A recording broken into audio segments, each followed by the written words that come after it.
Une fois que vous êtes réveillé, il est presque impossible de vous rendormir. Une fois que vous découvrez que la Terre n'est pas un globe qui tourne, mais un plan plat et immobile surmonté d'un firmament, tout change. Les voies auxquelles nous faisions confiance et les sacro-saints scientifiques sataniques qui façonnaient autrefois notre réalité et notre compréhension du monde ne sont plus fiables. Notre expérience de première main de la Terre, en tant que monde stationnaire, est en contradiction avec leur récit artificiel de l'espace et des planètes en rotation. La scarification de notre Terre et l'exploitation barbare des arbres géants autrefois majestueux sont en contradiction avec les livres d'histoire et les récits géologiques. Et les éveillés se demandent ce qui a bien pu se passer. S'ils ont menti au sujet de la Terre, de l'espace et de la destruction de notre monde plat, alors comment pouvons-nous faire confiance au récit historique officiel du courant dominant? Le récit historique, comme le modèle héliocentrique, n'a pas de sens. Il ne tient pas debout. Et il suffit d'un examen plus approfondi pour que les mensonges qui ont régi notre compréhension de l'histoire et du monde depuis notre naissance commencent à s'effondrer. Simulons un peu notre esprit avec quelques réflexions. On nous dit que le premier véritable outil électrique a été inventé en 1895, lorsqu'une entreprise allemande a combiné un moteur électrique avec une perceuse manuelle. La perceuse pesait 7,5 kg et nécessitait plusieurs opérateurs. Ce n'est qu'en 1957 qu'une société appelée Bosch a commencé à concevoir des outils électriques en vrac, à la fois économiques et puissants. Alors, comment nos ancêtres historiques, un peuple primitif, sous-développé, ont-ils conçu et construit certaines des structures que nous connaissons? Qu'en est-il de toutes les gigantesques pierres monolithiques que nous voyons et qui ont été taillées avec une telle précision? Demandez-vous si vous pourriez reproduire cela aujourd'hui avec l'arsenal d'équipements dont nous disposons. Et que dire des magnifiques puits à degrés de l'Est? On nous dit que les puits à degrés étaient des puits à plusieurs étages construits par nos ancêtres primitifs afin de préserver l'approvisionnement en eau pendant les sécheresses. Mais regardez l'intrication et la complexité de ces structures. Regardez la magnificence et la finesse. Regardez la précision géométrique. Le tout creusé et façonné à l'aide d'outils manuels. Mais bien sûr, que dire des gigantesques réseaux de canaux que l'on trouve partout dans le monde? Le canal Erie en Amérique aurait été construit en 1817 et 1825. Il n'y avait pas d'ingénieurs civils en Amérique à cette époque. Les personnes chargées de planifier la construction étaient des novices, c'est ce que l'on nous dit. Le canal fait 12 mètres de large et 4 mètres de profondeur. Le canal d'Erie s'étend sur 584 km. Mais les émigrés irlandais et les animaux qui les accompagnaient ne devaient pas se contenter de creuser chaque jour. Ils ont dû abattre des centaines d'arbres en traversant la forêt vierge. Ils ont dû construire des aqueducs, ainsi que des écluses complexes et traverser l'escarpement du Niagara, un mur de calcaire dur de 24 mètres de haut. Ils ont dû utiliser de la poudre noire pour le traverser, nous dit-on, puisque la dynamite n'avait pas encore été inventée. Le canal s'étend sur 584 km et sa construction a duré 8 ans. Cela signifie qu'en moyenne, 1 kilomètre était achevé tous les 8 jours. Quel exploit! D'autant plus que les responsables étaient des novices et que les outils électriques et la dynamite n'avaient pas encore été inventés. Laissez-moi vous dire tout de suite que les pionniers des Amériques n'ont pas construit ces systèmes de canaux. Et que dire des grands et magnifiques châteaux disséminés dans notre monde? Saviez-vous que la plupart d'entre eux ont été conçus et construits sans système de plomberie ni méthode pour chauffer correctement les pièces? La royauté et les élites du passé se contentaient de survivre sans avoir accès au strict nécessaire, tant qu'ils pouvaient vivre dans le faste et le grandiose, tandis que les paysans, dans leur modeste demeure, jouissaient de la chaleur des longs hivers sombres. Je ne le pense pas. Et bien sûr, il y a l'impossibilité du grand complexe des pyramides de Gizeh. Les pyramides, nous dit-on, ont été construites quelque part autour de 2500 avant Jésus-Christ. La Grande Pyramide elle-même est constituée de 2,3 millions de blocs de calcaire et de granit, et sa structure globale pèse 6 millions de tonnes. Les plus grosses pierres de granit pèsent entre 20 et 80 tonnes chacune. 20 tonnes représentent 20 000 kilogrammes. Ces blocs ont été taillés dans des carrières avec des ciseaux en cuivre et auraient été transportés sur une distance de 800 km. Les soi-disant experts avancent l'hypothèse selon laquelle le travail des esclaves a été considérable. Être crédule et croire au récit officiel du travail des esclaves est une chose. Mais quelqu'un peut-il expliquer comment les puits d'aération de la Grande Pyramide s'alignent si bien avec les étoiles circumpolaires? Et puis il y a les curieux cas des forts à plan en étoiles, ou de ce que les menteurs officiels du monde appellent les fortifications bastionnées.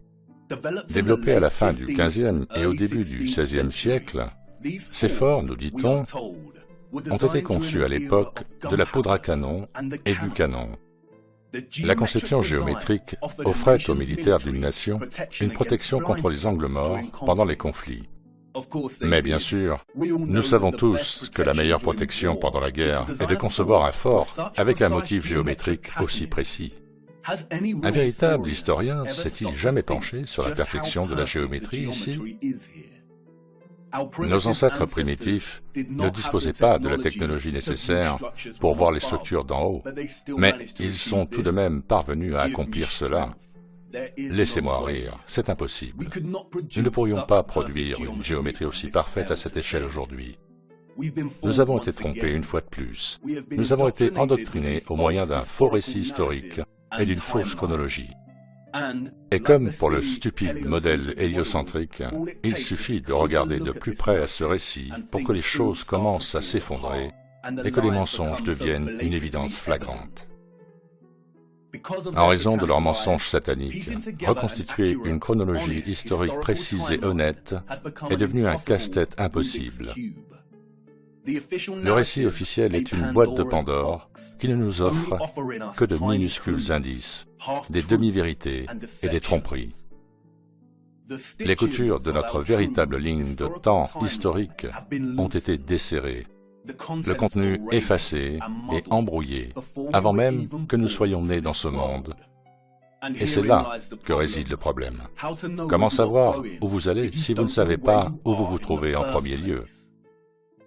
Mais vous voyez, l'éveil est vraiment un cadeau. Une fois éveillés, nous apprenons que les réponses ont toujours été là, juste sous nos yeux. Nous avons toujours eu davantage que ce que nous savons, mais nous avons d'abord dû retrouver la vue, avant que les choses ne commencent à se mettre en place, avant que les choses ne commencent à avoir un peu plus de sens. Et nous revoilà, spectateurs, au bord du précipice d'un autre grand voyage. Et si je vous disais qu'avant nous, il existait une civilisation à l'origine de la technologie la plus avancée jamais développée, et que c'est sa compréhension des rouages de notre monde plat qui a été la clé de son innovation? Et si je vous disais qu'il est fort probable que notre véritable histoire, en tant que peuple, n'a commencé qu'il y a un peu plus de 200 ans? Me prendriez-vous pour un fou, une fois de plus? Est-ce que j'ai l'air aussi absurde que lorsque je vous ai dit pour la première fois que la Terre était plate? Peut-être. Et c'est pourquoi je dois vous le montrer. Ce que j'espère vous montrer est l'une des plus grandes dissimulations de tous les temps. Elle est au même niveau que le mensonge héliocentrique dans son énormité et l'impact qu'elle a sur l'humanité. Et comme je vais tenter de vous le montrer, elle est inextricable de la nature véritable de notre monde terrestre plat. Et vous ne pouvez pas comprendre l'un sans comprendre l'autre. Il n'y a pas de temps à perdre, car nous devons partir à la recherche du temps perdu. Au fond, c'est une histoire de tromperie. C'est aussi une histoire de fin et de commencement, de mort et de renaissance. Et s'il vous plaît, soyez indulgents avec moi. En raison des tromperies et des falsifications qui sous-tendent notre récit historique, cette histoire ne peut être racontée de manière linéaire. Nous devons faire des allers-retours dans le temps afin d'en tirer quelque chose qui nous rapproche un peu plus de la vérité. Il est également impératif de comprendre qu'à l'instar de la plupart des sciences contemporaines, l'histoire en tant que discipline a été corrompue il y a longtemps. Dans sa forme la plus innocente, une grande partie du récit historique établi est une conjecture, mais dans sa forme la plus grave, il s'agit d'un ensemble de mensonges convenus, comme l'a si bien dit Napoléon. Nous allons devoir plonger dans l'obscurité. Aucun historien ne sera là pour nous aider. Nous sommes seuls dans ce voyage. Notre voyage est une chasse pour des choses enfouies à la vue de tous. Et les choses risquent de devenir un peu inconfortables par moments, mais c'est nécessaire. Nous nous accommodons d'un mensonge confortable depuis bien trop longtemps. Allez, embarquez et mettez votre ceinture de sécurité, car pour comprendre notre place dans le monde, nous devons faire l'impensable. Il est temps pour nous de faire un retour vers le futur.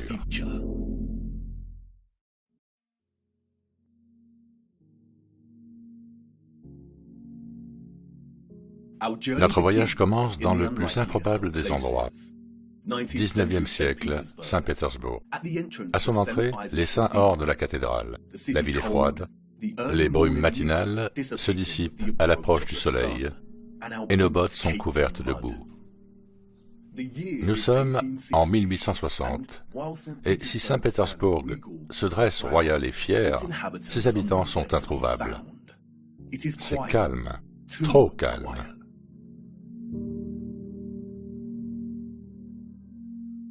La population de Saint-Pétersbourg dans les années 1860 était, nous dit-on, d'environ 500 000 personnes, et pourtant, il n'y a pas une âme en vue. Où sont-ils tous passés?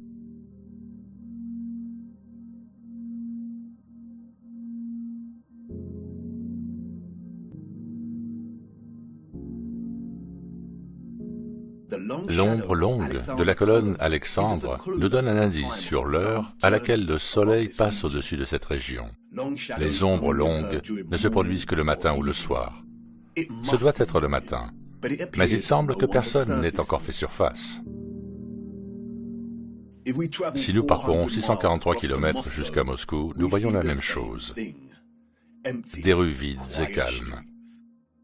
En 1860, Moscou partageait une population similaire à celle de Saint-Pétersbourg, environ 500 000 citoyens. Mais là encore, où sont-ils tous passés?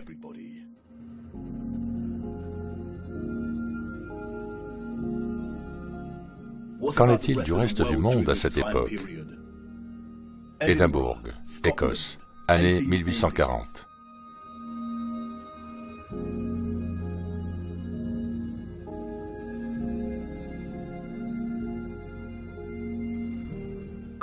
Copenhague, Danemark, année 1840. Dresde, Allemagne, année 1860.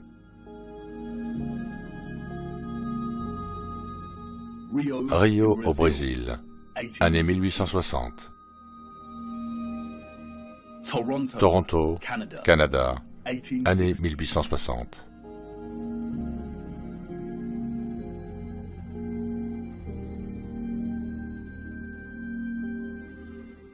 Athènes en Grèce, année 1860.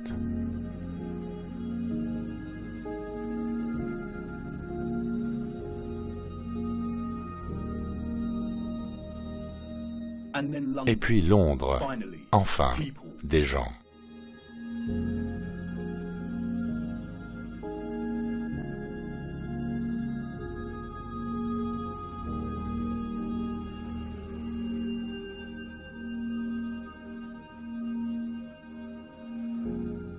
Et que dire de Paris? Des gens, la vie.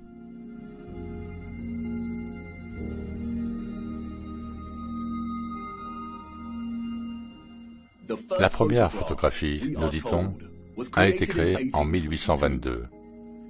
L'art de la photographie s'appuie sur des méthodes de juxtaposition, de comparaison et de contraste pour délivrer messages et sentiments.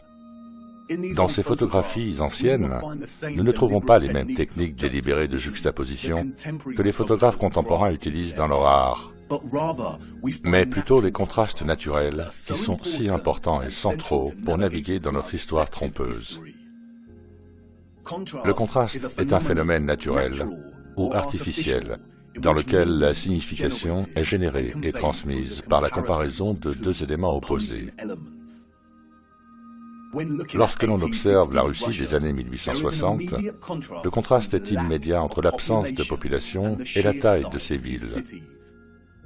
Même au XIXe siècle, Moscou et Saint-Pétersbourg sont énormes. Les infrastructures que l'on peut voir sur les photographies pourraient contenir une population de plusieurs millions d'habitants. Pourquoi ces villes sont-elles si vastes si la population n'était que de 500 000 personnes dans chacune d'elles? De plus, le récit officiel nous donne une population qui augmente de façon linéaire à partir de 1764. Beaucoup des bâtiments que nous voyons ici ont été construits des années avant que la photo ne soit prise. Les Russes ont-ils simplement planifié bien à l'avance? Mais c'est lorsque la population est introduite dans ces photographies qu'un nouveau contraste émerge, stupéfiant. C'est entre les gens et l'environnement lui-même. Cela peut être dû à la réduction du nombre de personnes ou à la monochromie des images en noir et blanc. Mais elles nous présentent quelque chose que nous avons côtoyé toute notre vie, sans jamais y prêter attention. C'est-à-dire l'énormité et l'impossibilité de l'architecture. Lorsque nous nous engageons dans l'industrie et la pratique du tourisme, nous nous déplaçons d'un endroit à l'autre et nous observons, nous absorbons tout, nous apprenons, nous écoutons tandis que l'on nous explique ce que l'on regarde et comment cela a été créé. Devant une structure comme l'Arc de Triomphe à Paris, on peut même s'exclamer « Waouh, comment ont-ils fait ça ?» Mais le moment, inextricablement lié à l'agitation de la scène, nous empêche peut-être de nous poser cette question avec sincérité. Se tenir devant une structure comme l'Arc de Triomphe, pendant que la foule prend frénétiquement des photos sur ses smartphones, rend tout cela réel. Et nous concluons, avant d'être repoussés par de nouveaux touristes, eh bien, ils ont dû le faire d'une manière ou d'une autre, parce que je suis ici et que je le regarde. Au cours de notre endoctrinement à l'école, on nous montre rarement de vieilles photographies des grandes villes disséminées dans notre monde plat. Et peut-être pour une bonne raison. Car lorsque nous marinons sur des images comme celle-ci, et que l'on nous présente la preuve visuelle d'un peuple victorien très primitif, parsemé comme des sauterelles dans l'ombre de la plus magnifique architecture, grandiose et brillante qu'un être humain puisse jamais imaginer, nous commençons à avoir des doutes. En effet, comment ont-ils construit ça? L'Arc de Triomphe est constitué de 36 695 mètres cubes de calcaire et pèse 95 407 tonnes, soit un peu plus de 95 millions de kilos. On nous dit qu'il a fallu 12 ans pour construire l'arc géant en deux périodes différentes, de 1806 à 1814 et de 1832 à 1836. Comment ont-ils transporté cette quantité de calcaire avec les mêmes chevaux et charrettes que nous voyons sur les photographies? Regardez de plus près les 4 sculptures qui ornent chacun de ses côtés. Regardez la complexité des sculptures et le motif de l'ornementation qui encadre l'arche. Chaque section est parfaitement répétée, sans aucune déviation ou incohérence. Le premier véritable outil électrique n'a été inventé que 60 ans après l'achèvement de cette arche. On nous dit qu'elle a été fabriquée à la main. Est-ce même possible? Et puis, il y a le plafond de l'arche. Des roses immaculées sculptées en 3 dimensions, parfaites dans leur symétrie géométrique. La nuance du détail et la finesse de chaque pétale et des bordures transversales est époustouflante. Regardez le reste de Paris à cette époque. Encore une fois, une pléthore de structures incroyables, gigantesques et magnifiques. L'infrastructure de la ville est grandiose, et les gens, ainsi que leurs moyens de transport, sont primitifs, peu sophistiqués, et ne semblent pas du tout développés au point de produire une ville comme celle-ci. Les routes sont mal pavées et irrégulières. Elles sont sales et boueuses. Nous voyons également à cette époque des bâtiments dont l'architecture s'aligne sur celle des habitants, des bâtiments aux proportions difformes, moins développés et raffinés, charmants à leur manière mais grossiers dans leur utilisation du bois et du plâtre. C'est exactement le type d'architecture que l'on attend d'une génération vivant à l'ère du cheval et de la charrette, une génération ignorante des découvertes technologiques qui allaient suivre dans les années à venir. De plus, au moment de cette photographie, l'arche a environ 40 ans depuis son achèvement. Mais pouvez-vous voir à quel point certaines parties de la structure sont usées? L'altération de la pierre suggère que l'arche est beaucoup plus ancienne. Alors que nous approchons de la fin du XIXe siècle, nous constatons que les moscovites se sont enfin décidés à quitter leur maison et à s'aventurer dans les rues. La fameuse place rouge est maintenant animée. La cathédrale Saint-Basile et la tour Spasskaya dominent le cadre de la place. La construction de la cathédrale Saint-Basile a commencé en 1555 et s'est achevée en 1561, soit 6 ans seulement. Elle a subi un énorme incendie en 1737 et a été restaurée pendant 20 ans. Mais regardez-la, quelle structure! Presque irréelle et ne ressemblant à aucune autre. Elle est composée de milliers de briques rouges et de tôles d'étain qui ont été façonnées pour former les dômes en oignon caractéristiques que nous voyons. Regardez de plus près la complexité des dômes. Comment ont-ils plié le métal pour atteindre une telle précision et perfection au XVIIIe siècle? Et encore une fois, s'ils avaient les compétences et le dévouement pour construire une telle merveille, pourquoi les conditions de la route sont-elles si mauvaises et couvertes de boue? Nous voyons ces incroyables structures et bâtiments partout sur les photographies du XIXe siècle. Nous avons le merveilleux palais de cristal de Londres, une structure monstrueuse avec la plus grande surface de verre jamais vue dans un bâtiment. Et tout cela construit avant que l'Angleterre n'ait une usine de fabrication de verre automatique. Nous avons l'abbaye et le Parlement de Westminster. Nous avons l'ancien arc de Euston, construit en grès pur en 1837, et des rues non pavées et pleines de boue. Pourquoi ces gens n'ont-ils pas donné la priorité aux rues dans lesquelles ils marchaient?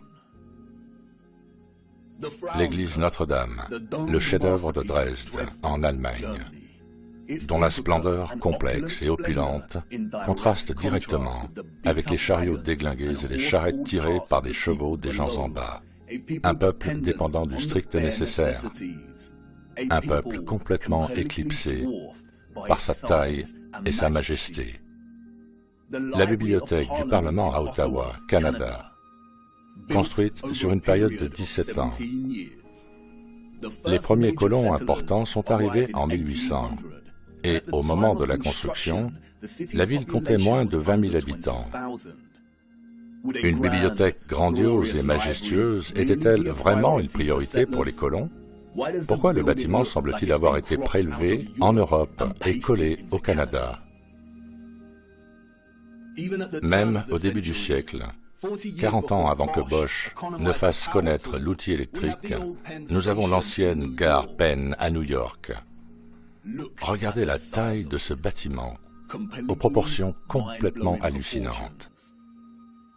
Comme on peut le voir sur la photo, chaque motif octogonal sculpté sur le plafond du dôme, arqué, est plus grand qu'un seul être humain. Regardez les colonnes gigantesques et les détails des feuilles montantes qui décorent le sommet de chaque pilier.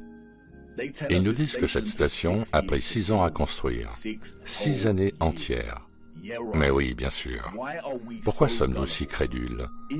Même sans accès aux outils électriques modernes, aux pièces de construction de base et à la technologie des grues, nous ne pourrions pas reproduire cela aujourd'hui. Et plus important encore, nous ne reproduisons pas ce type d'architecture aujourd'hui. Les menteurs officiels de notre monde ont un terme générique pour ce type d'architecture que nous voyons en Amérique du Nord. Ils l'appellent historisme. L'historisme est un terme inventé pour décrire un style d'architecture qui est de nature revival, ou, en d'autres termes, qui copie le style d'une autre période de temps. Les grands arches et les bâtiments avec des colonnes géantes que nous voyons sont construits dans le style classique ou gréco-romain. Et les cathédrales sont construites dans les styles Renaissance et gothique de l'Europe médiévale. Les éléments de ces styles architecturaux particuliers sont caractérisés par de grandes flèches, des fenêtres cintrées, des tours, des tourelles, des dômes, des voûtes à arcades, des sculptures, d'énormes portes, des fenêtres circulaires géométriques, des colonnes, des cadrans d'horloge et des clochers. Les traces de cette architecture impensable se trouvent littéralement partout dans toutes les villes et dans le monde d'aujourd'hui.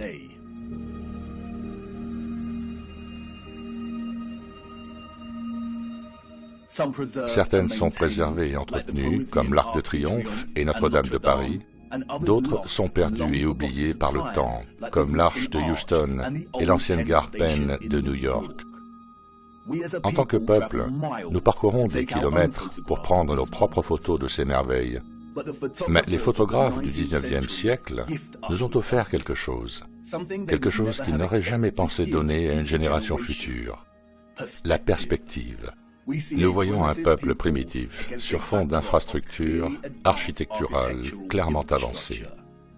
Les historiens officiels du monde nous racontent des histoires d'évolution darwinienne et de progression entre les périodes. Les personnes qui sont venues après ont toujours été plus avancées dans leur façon de faire, affinant et redéfinissant les méthodes de la génération qui les a précédées. Si l'apogée de l'innovation et de l'industrie au XIXe siècle était encore le cheval et la charrette comme moyen de déplacement, alors, comme ces photographies nous le disent, ce style d'architecture était tout aussi impossible pour ceux qui vivaient dans les siècles précédents. Toute personne ayant une prédisposition à la réflexion et au questionnement peut immédiatement sentir, en regardant ces photographies, qu'il y a quelque chose de pourri au royaume du Danemark, que quelque chose ne va pas avec le récit historique dominant, que quelque chose ne colle pas. Sur une image panoramique de San Francisco en 1877, nous voyons un collage d'architecture historiciste, des colonnes ornant l'entrée de bâtiments très majestueux. Ils se distinguent comme des épouvantails de certaines des cabanes en bois qui les entourent. Nous voyons des flèches et des tours gothiques au loin. Nous voyons des cathédrales et des bâtiments en forme de dôme. Nous voyons également à quel point la ville est devenue tentaculaire et immense. En 1846, moins de 500 colons mormons vivaient sur le territoire que nous appelons aujourd'hui San Francisco. C'était Frontierland, prête à être conquise. Entre 1848 et 1849, avec le début de la ruée vers l'or en Californie, la population est passée de 1000 à 25 000 habitants. 28 ans plus tard, quelqu'un a réalisé cette photo panoramique. La population à cette époque, nous dit-on, approchait les 200 000 habitants. Comment peut-on croire une telle histoire? Est-ce que cela ressemble à une ville de 200 000 habitants, sans aucune technologie moderne, des outils électriques, des machines automatiques, des moteurs électriques? Un peuple dans un pays étrange et inconnu qui ne fait que laisser sa marque.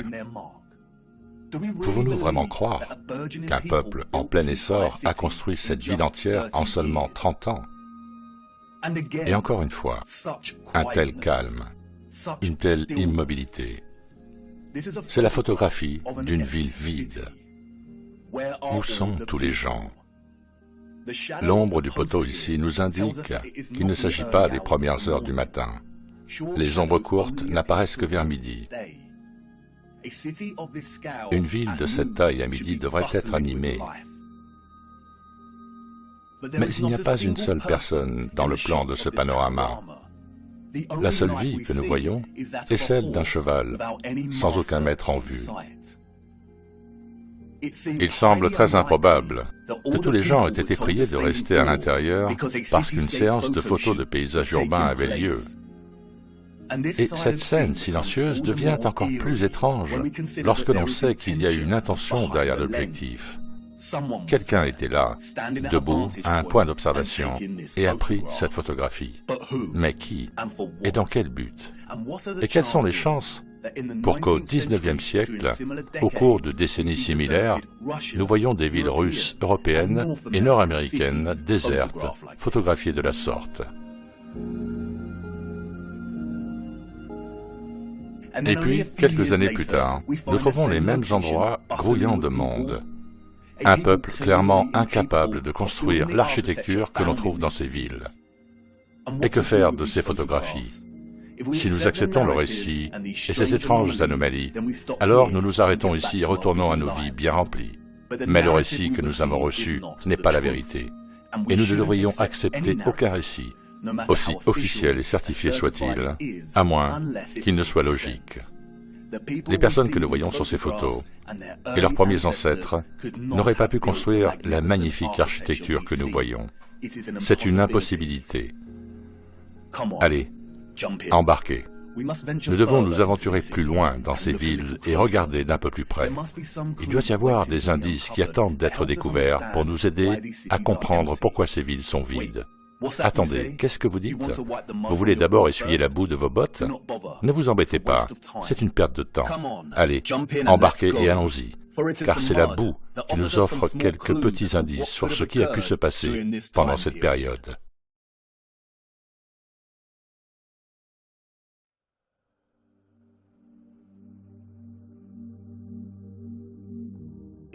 En juin 2011, Christchurch, en Nouvelle-Zélande, a subi un tremblement de terre qui a laissé une grande partie de la ville dans le chaos, détruisant des bâtiments et des infrastructures et laissant plus de 50 000 foyers sans électricité. Des maisons se sont effondrées, des conduites d'eau se sont rompues, des inondations ont eu lieu et des incendies ont éclaté en raison de la rupture des lignes électriques. Du fait des forts mouvements du sol et des secousses intenses, une partie de la ville a connu un phénomène étrange, connu sous le nom de liquéfaction du sol. Des éboulements de sable ont émergé des routes asphaltées, faisant basculer et sombrer les voitures et provoquant la chute de blocs rocheux des collines, entraînant davantage de dommages aux habitations. La liquéfaction du sol se produit lorsqu'un sol saturé perd sa force et sa rigidité en réponse à une contrainte appliquée, comme des secousses ou d'autres changements soudains, comme une forte explosion. Un sol saturé, meuble ou du sable a tendance à se comprimer lorsqu'une charge est appliquée. Mais en cas de contrainte telle qu'une secousse ou une explosion, on observe le contraire. Le sol a tendance à se diluer et il en résulte des sables mouvants ou de l'argile rapide traître. La terre se transforme en liquide, ce qui fait que les structures de masse lourdes comme les bâtiments, les infrastructures et les voitures commencent à s'enfoncer, se renversent ou s'effondrent. Cela peut également affecter les barrages et les ponts. Les courants de turbidité peuvent également former d'énormes glissements de terrain impossibles à arrêter. Dans le pire des cas, des villes entières peuvent être détruites. Comme vous pouvez le voir, la liquéfaction peut déplacer des zones entières de terre. La boue peut s'élever de façon spectaculaire et rapide, et sa force destructrice est inarrêtable. C'est un phénomène bien documenté.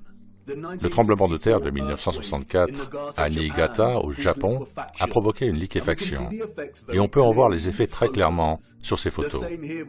La même chose ici avec le tremblement de terre de 1964 en Alaska. Des bâtiments qui tombent, des voitures qui coulent, des infrastructures qui s'effondrent. Une fois la tension retombée, le sol commence à se solidifier à nouveau, et nous pouvons voir les conséquences. Des rues boueuses et inégales subsistent là où il y avait autrefois un revêtement routier. Si nous revenons aux photographies des villes du XIXe siècle, nous constatons une situation similaire ici. Les routes sont peu raffinées et pleines de boue.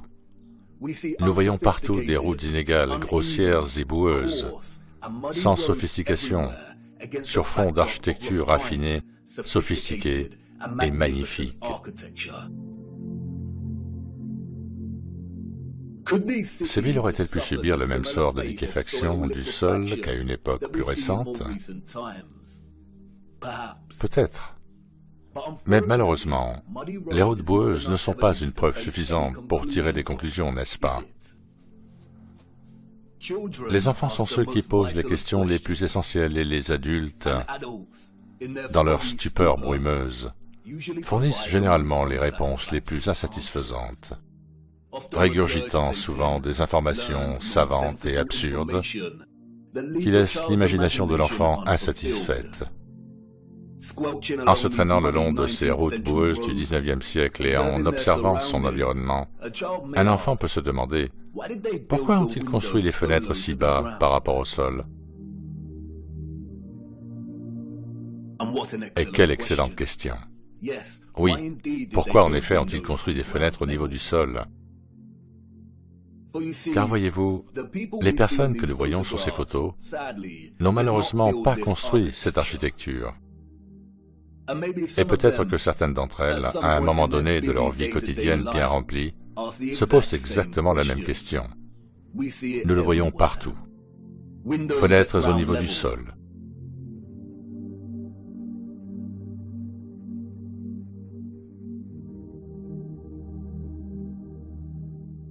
Fenêtres partiellement sous le niveau du sol.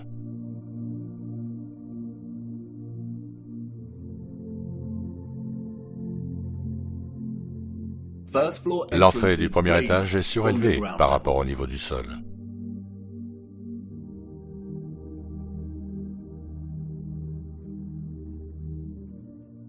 Des marches menant à des entrées situées sous le niveau du sol.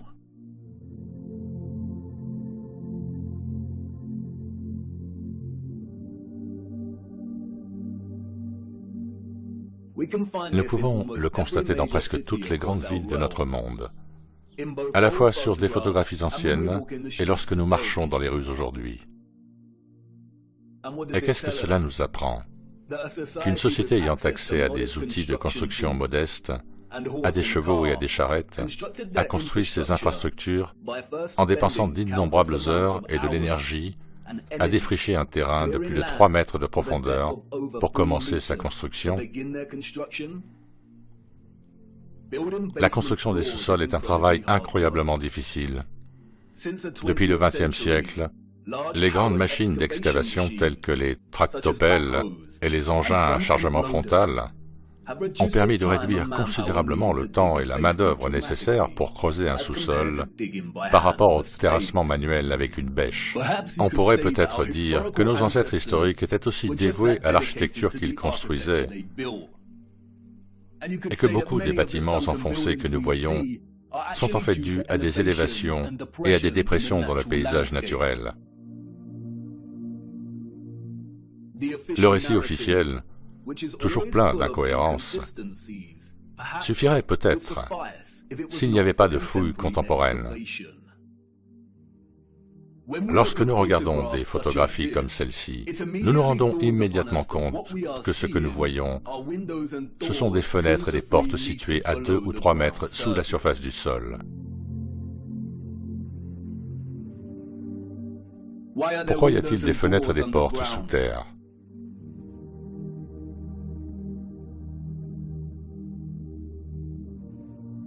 Qu'est-ce que nous voyons dans nos villes? L'accumulation naturelle du sol au fil du temps? Les géologues n'ont jamais été capables d'attribuer une valeur cohérente à l'accumulation naturelle de terre végétale dans le monde entier, car c'est impossible. Certaines régions de notre monde connaissent une accumulation constante de terres arables, alors que d'autres régions connaissent une érosion constante. De nombreux historiens et archéologues ont noté que de nombreuses villes ont été détruites au cours des siècles par la guerre, un phénomène naturel comme les tremblements de terre, les cendres volcaniques et les inondations.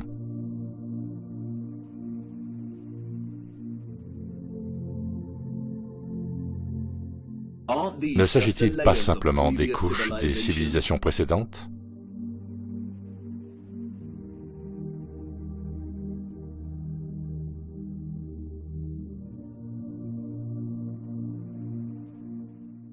Non, ce n'est pas le cas. Nous voyons encore et encore des étages entiers de bâtiments qui correspondent à l'architecture existante au-dessus de la couche de terre.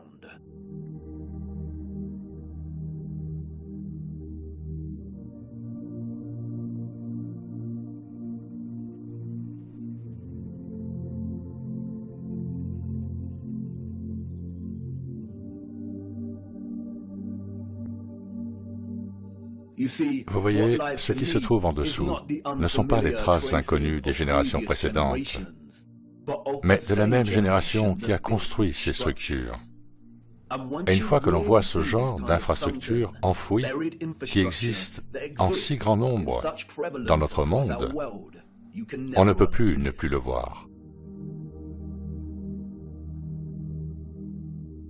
Nous voyons que les fondations des vieilles églises sont en fait les premiers étages originaux avec des entrées et des fenêtres cohérentes.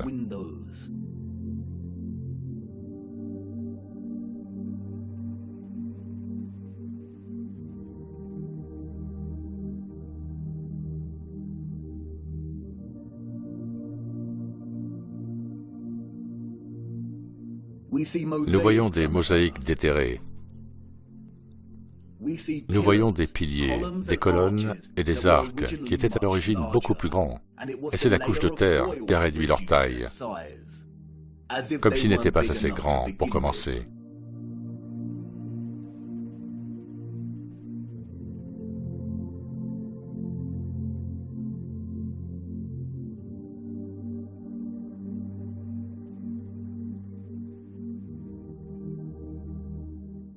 Et comme avec le tremblement de terre de 1964 dans le Niigata au Japon, nous trouvons aussi beaucoup de structures dites anciennes qui penchent comme si à un moment donné le sol sous ces structures s'était relâché et liquéfié. Nous avons la tour de l'église de Seiersen et la tour de notre chère dame de l'église de la montagne en Allemagne, la pagode de la colline du Tigre en Chine, la tour penchée de Neviansk en Russie, le temple penché de Uma en Inde, Utrecht aux Pays-Bas, la tour de Saragosse en Espagne, et bien sûr, la tour de Pise. Les menteurs officiels du monde entier tentent de justifier les structures enterrées et inclinées que nous voyons en nous racontant des histoires d'antiquité et de géologie en constante évolution. Mais cela devient plus compliqué pour eux lorsque nous tournons notre attention vers l'Amérique. Si nous devons croire leurs récits, alors tous les bâtiments que nous voyons sur les photographies du XIXe siècle des villes américaines en plein essor sont de construction récente. Pourquoi voyons-nous des structures célèbres, telles que le bâtiment du Capitole à Washington, avec une infrastructure cohérente qui s'enfonce très profondément dans le sol? Une fois de plus, les incohérences ne tiennent pas debout. Pourquoi un peuple sous-développé aurait-il gaspillé des ressources, de l'énergie et du temps à construire les fondations du bâtiment du Capitole pour qu'elles soient conformes au style de colonnes que nous trouvons au-dessus de la surface? Les fondations n'avaient pas à comporter de colonnes. Les colonnes, nous dit-on, sont un choix stylistique, pas un choix fonctionnel. Alors pourquoi ont-ils fait cela? En un mot, ils ne l'auraient pas fait.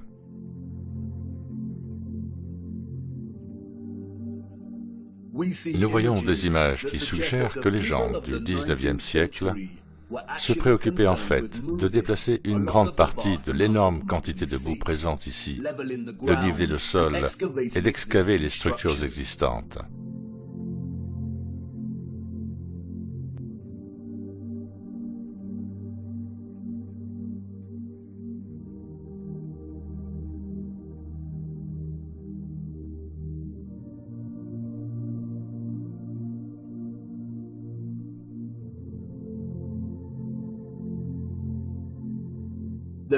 La cohérence et la prévalence de l'architecture enfouie à travers notre monde indiquent que ce qui s'est passé était un événement mondial, malgré les différences régionales dans l'accumulation et l'érosion naturelle de la couche arable. Et il n'y a aucune explication officielle qui justifie l'architecture enfouie que nous voyons. Aucune explication n'est fournie pour justifier la quantité de boue que l'on voit sur les photographies de nos villes au XIXe siècle. Sur les routes, des amas de boue provenant du déblaiement, des routes inégales, des terres ravagées, mais une architecture grandiose, parfaite et intacte. Applaudi par les spécialistes de la littérature pour son utilisation du brouillard en guise de métaphore pour brosser le portrait de Londres, centre corrompu au milieu d'une industrialisation galopante, beaucoup oublient que le roman « La maison d'âpres vents » de Charles Dickens, paru en 1852, s'ouvre en fait sur une image différente. Londres. Le premier trimestre est terminé depuis peu, et le Lord Chancellor siège dans le Lincoln's Inn Hall, temps impitoyable de novembre. Autant de boue dans les rues que si les eaux venaient de se retirer de la surface de la Terre. La liquéfaction a causé des ravages à Christchurch et dans le Niigata, mais il s'agissait de tremblements de terre isolés, et seules certaines parties de chaque ville ont été touchées. Il n'est pas possible qu'il y ait eu d'énormes tremblements de terre simultanés dans le monde entier au cours d'une période similaire, n'est-ce pas? Même Wikipédia nous dit que la liquéfaction peut se produire naturellement ou artificiellement à la suite d'un tremblement de terre ou d'un autre changement soudain des conditions de stress. Même si c'était le cas, nous ne voyons les mêmes dommages structurels aux bâtiments du XIXe siècle que dans des cas comme Christchurch et Niigata. La plupart de l'architecture enterrée que nous voyons est intacte. Elle est soit enfoncée, soit le niveau du sol a été relevé d'au moins 3 mètres, parfois de manière uniforme, et d'autres fois partiellement enterrée dans des collines de boue ondulantes, comme s'il y avait eu d'énormes glissements de terrain. L'étrange cas de l'architecture enfouie permet de tirer les conclusions suivantes. 1. Ce qui repose sous terre n'est pas les vestiges de civilisations antérieures. Le plus souvent, les structures enfouies sont conformes à l'architecture que nous voyons en surface. 2. Que les structures sont beaucoup plus grandes que ce que l'on soupçonnait à l'origine, et donc elles sont encore plus impossibles à construire pour une génération victorienne de chevaux et de charrettes, et celles qui les ont précédées. 3. Que l'accumulation naturelle de terre végétale et la liquéfaction du sol ne sont pas des explications satisfaisantes pour ce que nous voyons ici. Ce qui a eu lieu devait être quelque chose de beaucoup plus grand et répandu, comme un cataclysme terrestre, naturel ou artificiel de quelque sorte. Comme le montrent de nombreuses photographies, de nombreux citoyens des années 1800 étaient responsables du déplacement d'une grande partie de la boue, du nivellement du sol et de l'excavation des bâtiments, ce qui suggère que ce qui s'est passé s'est produit très récemment dans leur passé. L'absence totale de justification raisonnable pour l'architecture enterrée que nous voyons suggère que les contrôleurs de notre monde essaient délibérément de cacher ce qui s'est passé. Et qu'en est-il des villes désertes que nous voyons sur les photographies précédentes? Si ces villes étaient vraiment vides, nous devons nous demander pourquoi. Nous devons aussi nous demander comment tous ces gens sont arrivés là, en fin de compte. En l'espace d'une trentaine d'années, nous voyons une ville passer du stade de désert à celui de ville animée. Il est intéressant de noter que c'est Charles Dickens et plus généralement la littérature du XIXe siècle qui offrent quelques indices. 2 thèmes centraux traversent la littérature victorienne du XIXe siècle. Celui du mariage et de la chasteté féminine, et celui des orphelins et de l'adoption. Nombre de personnages de fiction que nous avons appris à aimer au fil des ans sont des orphelins. Nous avons Oliver Twist et Pip des Grandes Espérances. Nous avons la petite orpheline Jane Eyre et Heathcliff des Hauts de Hurlevent. Nous avons Mowgli du Livre de la Jungle, Cosette des Misérables. Nous avons Heidi, Réponse, Peter Pan, Blanche-Neige. Nous avons Tom Sawyer et Huckleberry Finn et Anne au pignon vert. Et ces livres étaient de leur temps. En ce qui concerne la prévalence de l'orphelin, le seul problème est que ces romans romancent l'orphelin en tant que personnage disloqué de la société par défaut et, par conséquent, tracent le chemin de sa vie comme celui d'une fortune imprévue. Ce n'était pas la réalité. Le thème du mariage et de la chasteté que l'on retrouve dans tant d'œuvres littéraires du XIXe siècle, comme celles de Jane Austen, de Bronte, de George Eliot, Dickens, de Thomas Hardy, de Léon Tolstoï, de Victor Hugo et d'autres encore, n'était rien d'autre qu'une propagande soigneusement déguisée et bien écrite. dont le seul but était de solidifier et de justifier un cadre de valeurs sociales qui séparait les enfants de leur mère. Les enfants nés en dehors du mariage ou de l'union conjugale étaient considérés comme illégitimes, ce qui signifie qu'ils n'avaient pas de statut légal. L'illégitimité des enfants était un sérieux handicap tout au long du XIXe siècle. La majorité des employeurs n'embauchaient pas les femmes ayant un enfant illégitime. De nombreuses mères célibataires avec des enfants illégitimes se retrouvaient sans foyer, en mauvaise santé, affamées, épuisées. Leur seul refuge était le foyer du travail, où elles devaient accomplir les tâches les plus désagréables. Dans certains endroits, les femmes ayant des enfants illégitimes étaient singularisées et devaient porter un uniforme spécial qui alertait tout le monde sur leur statut de mère célibataire ou de femme déchue. En conséquence, un grand nombre d'orphelinats et d'institutions pour enfants trouvés ont été créés. Voici l'hôpital pour enfants trouvés de Londres, qui était très actif au XIXe siècle. Regardez sa taille. Charles Dickens était obsédé par cet endroit. L'inspiration, dit-on. Le récit officiel nous dit qu'environ 4500 femmes ont confié leurs enfants à cet énorme bâtiment. Mais ce n'était qu'une institution. Wikipédia nous donne une liste partielle de plus de 64 orphelinats qui ont été fondés au Royaume-Uni au cours du XIXe siècle. Cette liste n'est que partielle. Le cas particulier de la grande quantité d'enfants sans parents au XIXe siècle est bien documenté par de nombreux chercheurs. Et la plupart d'entre eux s'accordent à dire qu'il est presque impossible d'établir des chiffres qui rendent vraiment justice au nombre d'orphelins qu'il y avait durant cette période. Leur trace n'est pas inscrite dans le livre d'histoire. Elle se formait dans la boue et a ensuite été emportée par les eaux. Ce n'était pas seulement le Royaume-Uni, c'était un phénomène mondial. La ville de New York, à elle seule, disposait de 4 asiles d'enfants trouvés qui accueillaient des milliers d'enfants par an. Au début du XIXe siècle, l'Italie signalait 32 000 enfants par an. L'Espagne et le Portugal, 15 000 enfants trouvés par an.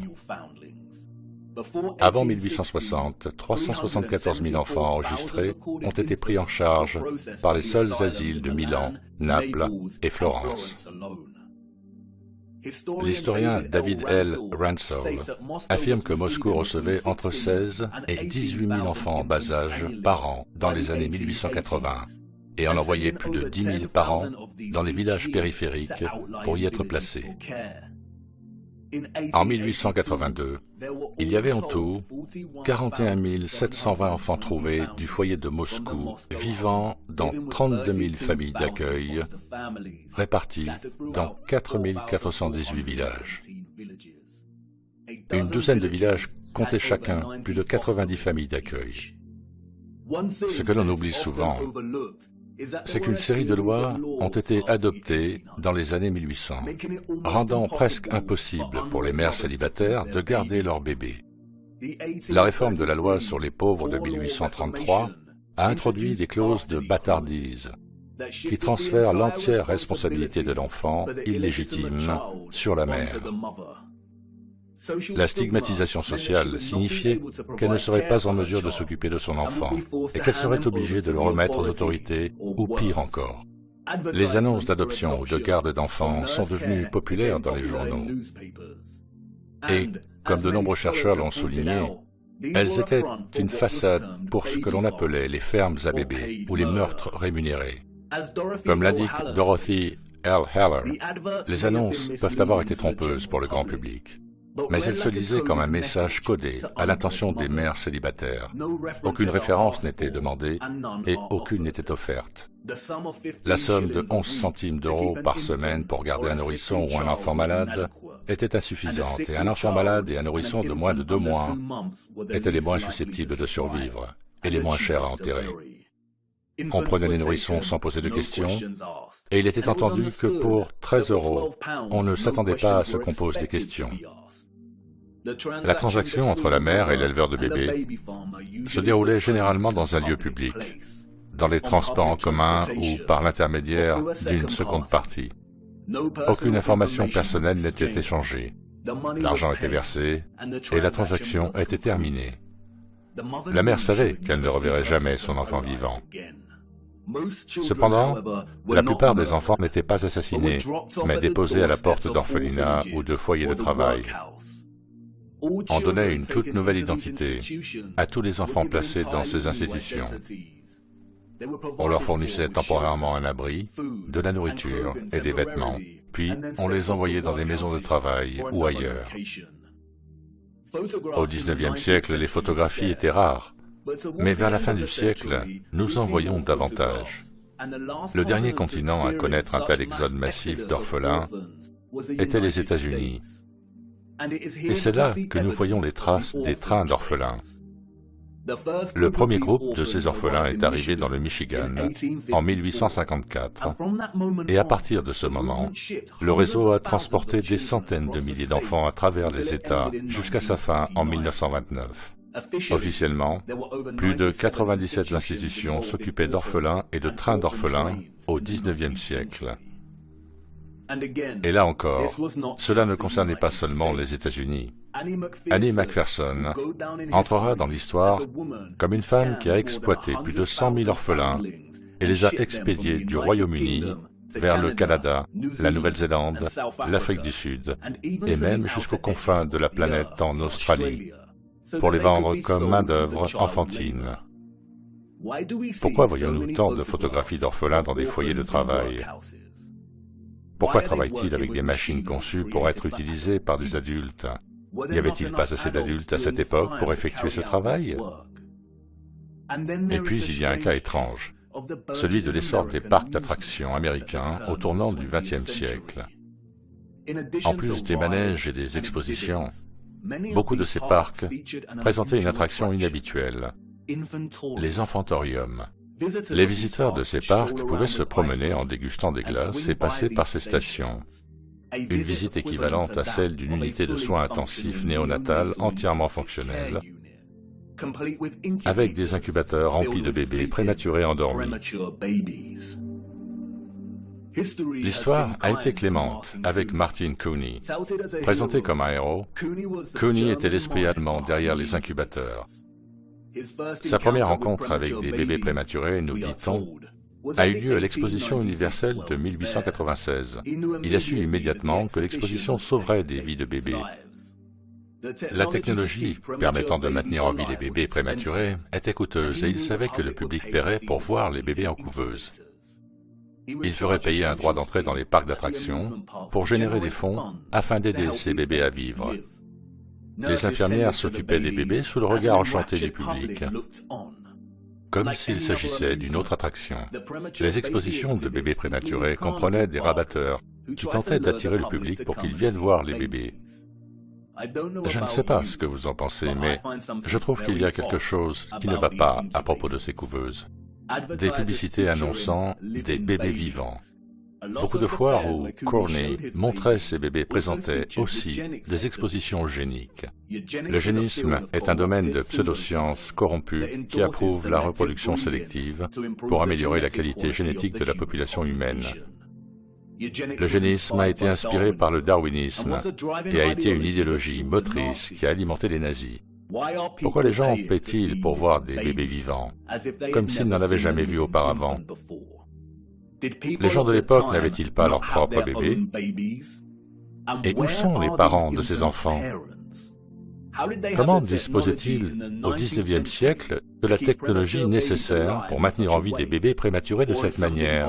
Ou bien quelque chose ne tourne pas rond, une fois de plus, dans le récit officiel. 80 000 bébés prématurés ont été traités dans ces couveuses de parcs d'attractions. 80 000. Les centaines de milliers d'orphelins au XIXe siècle sont à peine croyables. Les femmes étaient-elles vraiment si insouciantes? L'Amérique avait-elle au moins la population nécessaire pour justifier 80 000 bébés prématurés? Nous ne parlons pas ici d'orphelins, mais de bébés nés prématurément. Le récit n'est ni convaincant, ni réaliste. D'où venaient ces bébés? Les antécédents de Cooney sont encore plus troublants.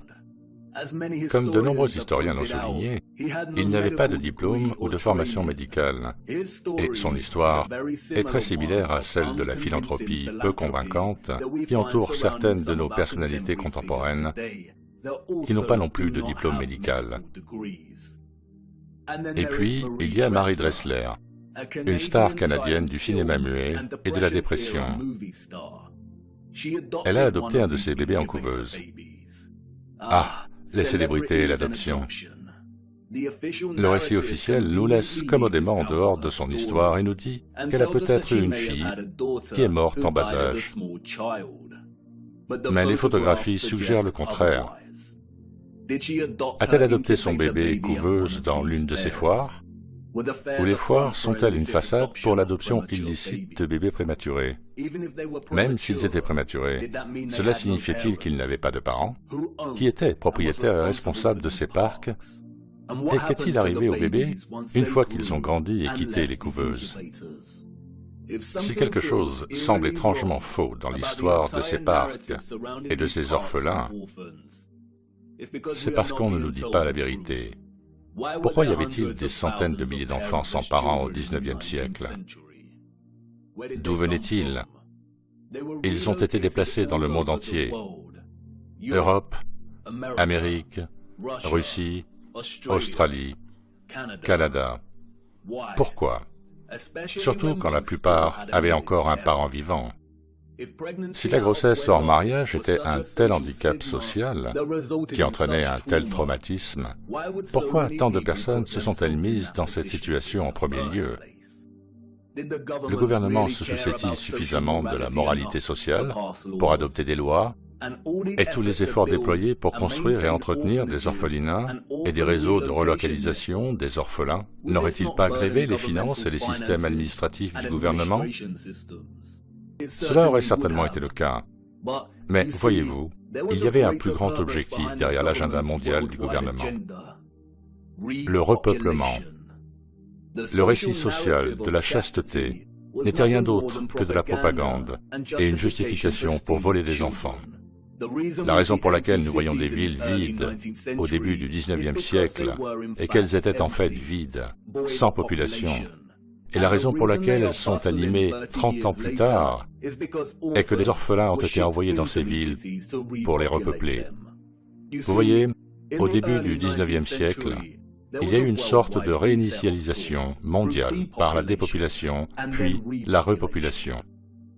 Les personnes que nous voyons sur ces photographies n'ont pas construit cette architecture, elles en ont hérité avec beaucoup de boue. Non seulement elles en ont hérité sans savoir ce qu'elle était réellement et à qui elle appartenait, mais elles ont aussi été complices, sans le savoir, de la réaffectation de la quasi-totalité de ces structures.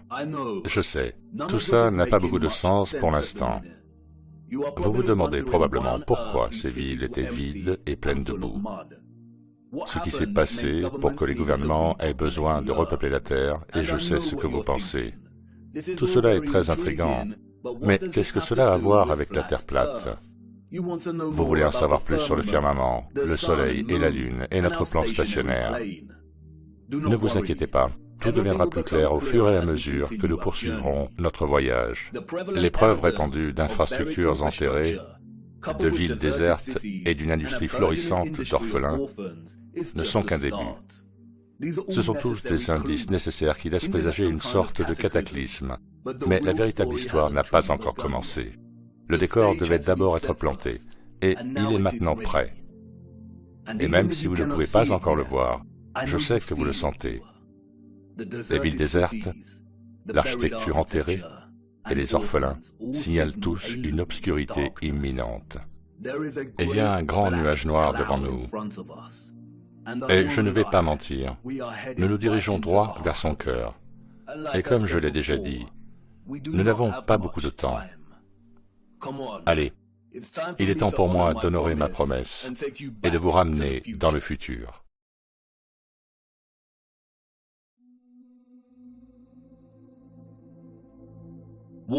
L'eau, une substance chimique inorganique, transparente et inodore, qui recouvre 70% de la surface connue de la Terre.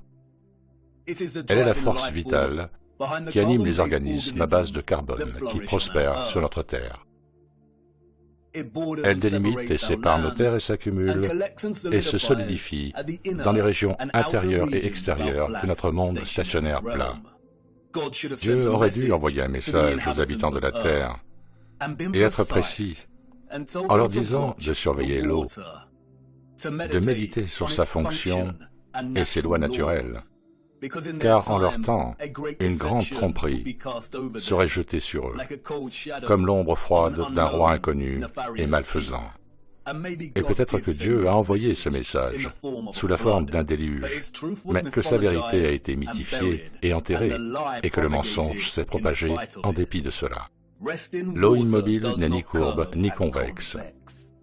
Les lois naturelles régissant une masse d'eau immobile insistent sur le fait qu'elle prend la forme exacte du récipient qu'elle remplit, et trouve et maintient toujours un niveau plat. L'eau immobile reste toujours plane. Et en regardant l'eau, lorsque nous nous tenons à un poste d'observation, lorsque nous voyageons en avion, et avant de prendre une gorgée de notre boisson, nous devons tous nous rappeler de ne jamais oublier cette loi. La plupart d'entre nous comprennent instinctivement les lois de l'eau. Et pourtant, beaucoup poursuivent leur vie quotidienne en participant volontairement au canular héliocentrique absurde. Mais pour nous, qui savons que notre Terre n'est pas une planète qui tourne dans le vide infini de l'espace, ceux qui ont étudié le Soleil avec diligence et se rendent compte que c'est le Soleil qui bouge et non la Terre, ceux qui ont tracé les racines illogiques des trajectoires de vol sur un modèle de globe et ont conclu que le modèle est incorrect, ceux qui savent que les lois de la densité régissent l'élévation et la chute des objets et ont étudié les lignes de fuite, ceux qui ont abandonné les lentilles télescopiques conventionnelles, ont réfléchi aux arcs-en-ciel, aux sun dogs et aux étoiles au-dessus de nous, savent que nous résidons dans un firmament en forme de dôme et qu'il y a de l'eau au-dessus de nous. Et ceux qui comprennent que tout notre système terrestre fermé est régi par la fréquence et la vibration de l'électromagnétisme qui émane d'un pôle nord magnétique central. Nous sommes ceux qui se demandent comment nous nous sommes retrouvés dans ce fracas héliocentrique.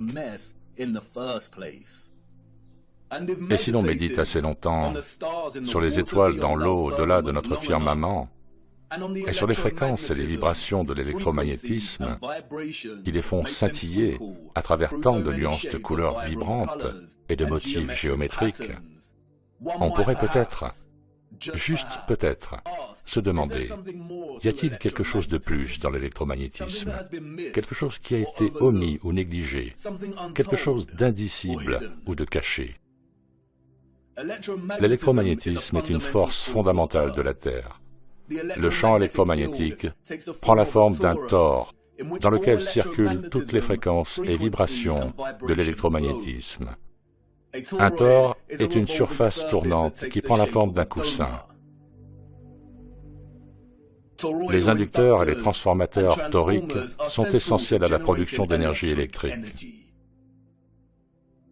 Il existe de nombreuses façons de produire de l'électromagnétisme. Nous en avons déjà examiné quelques-unes. Nous savons qu'un champ magnétique peut produire de l'électricité et que l'électricité peut produire un champ magnétique. Cela fonctionne dans les deux sens. Le magnétisme et l'électricité sont inextricables. C'est une danse de polarité. Les charges électriques se repoussent ou s'attirent. Les pôles magnétiques s'attirent ou se repoussent. Pour chaque pôle nord, il existe un pôle sud correspondant.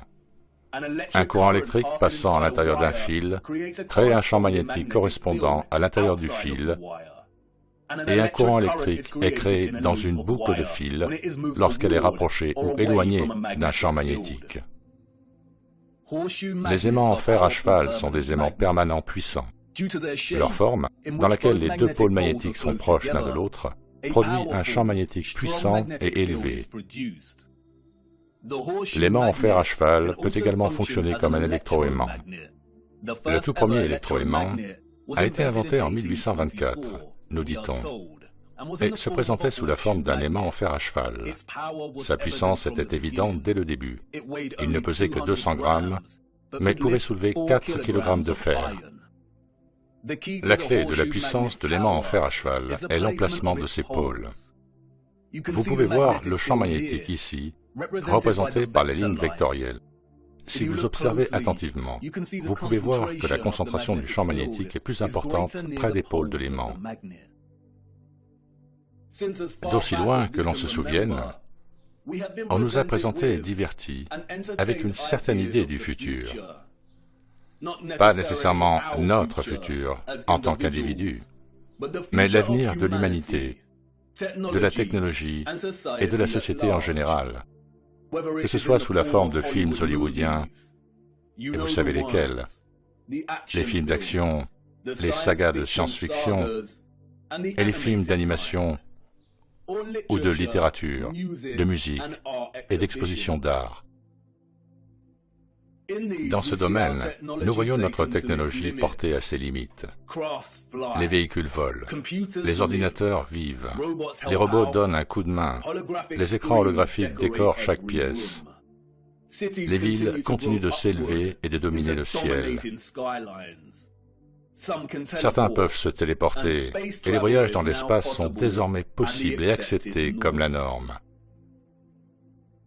En dehors de la fiction, nous avons aussi des documentaires qui donnent à réfléchir et qui nous disent où nous allons, avec généralement la narration d'un vieil homme qui se lamente sur le chemin imparable que nous suivons. C'est très sérieux.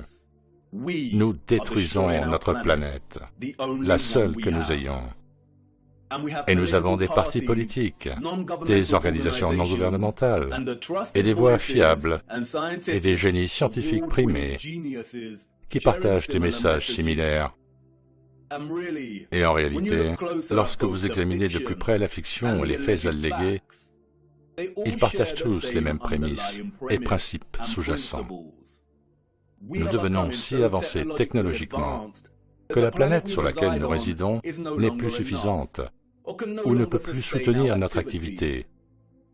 Les systèmes d'intelligence artificielle avancés, les vaisseaux volants, les percées dans le clonage et les lits médicaux signifient que le monde naturel a souffert en conséquence. Et, selon le type de genre que vous recherchez, la solution est soit 1. Que l'humanité périsse, peut être détruite par les systèmes d'intelligence artificielle qu'elle a elle-même créés, ou peut-être par un virus naturel qui a muté et balaie la Terre pour rétablir l'équilibre naturel. Ou 2, que les humains disent au revoir à leur petite boule bleue solitaire et partent dans l'espace à la recherche d'un nouveau foyer. Mais voyez-vous, il n'y a pas de planète globulaire et il n'y a pas d'espace. Et par conséquent, toutes les visions du futur sont purement fictives et pas particulièrement innocentes. Ce que nous ne voyons toutefois pas souligné dans ces visions du futur, c'est le potentiel de l'électromagnétisme à transformer toute la vie humaine, la technologie et la société. Ce qui est étrange, quand on sait que toute vie et la Terre elle-même sont impossibles sans l'électromagnétisme. Pourquoi les visionnaires ne voudraient-ils pas explorer cela plus en détail? Serait-ce parce qu'ils n'en ont pas le droit? Serait-ce qu'ils ont peur de quelque chose, peur de nous voir relier un peu trop de points? Peut-être. Et encore une fois, les aimants en fer à cheval peuvent agir comme de puissants électroaimants. Si une civilisation devait progresser technologiquement par l'utilisation de l'électromagnétisme, l'aimant en fer à cheval aurait certainement un rôle énorme à jouer dans ce développement. Oui, il le ferait certainement, et il l'a fait. L'aimant en fer à cheval, l'Arc de Triomphe. Oui, l'un des plus puissants électroaimants jamais construits.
Bienvenue dans le futur. Sauf qu'il s'agit du passé. Le futur est venu et est reparti et nous l'avons manqué. La magnifique architecture que nous voyons partout dans notre monde, que les menteurs officiels et les contrôleurs de celui-ci ont appelé historiciste, néoclassique, renaissance, gothique, etc., appartient à une seule et même civilisation unifiée. Une civilisation si développée qu'elle a exploité le pouvoir de l'électromagnétisme à un degré si élevé qu'elle a non seulement construit ces énormes structures, mais les a aussi façonnées avec une finesse et une beauté absolue. Une célébration de leur propre avancée technologique. Les structures ont été conçues dans le seul but de récolter et de générer de l'énergie électromagnétique et de la distribuer partout dans le monde. Leur ville, leur village et tout un mode de vie dépendaient de l'utilisation d'une énergie électromagnétique puissante, propre et gratuite. L'énergie était captée et collectée dans l'ionosphère au-dessus de nos têtes, au moyen d'antennes, de flèches, de dômes et de tours. Toutes les structures impossibles que nous voyons aujourd'hui ont été reconverties, rebaptisées par nos contrôleurs et les citoyens du XIXe siècle. Ceci n'est pas une église, ce n'est pas une mosquée, ce n'est pas un château et ce n'est pas un bâtiment gouvernemental. Ce sont des générateurs puissants et gargantuesques. Ils collectaient et généraient l'énergie électromagnétique qui était ensuite stockée dans d'immenses centrales électriques et distribuée et redirigée par des structures sophistiquées et avancées, dont un énorme électroaimant, ou ce que nous connaissons sous le nom d'arc de triomphe. L'énergie était stockée dans des batteries et des condensateurs, tels que des tours et des obélisques.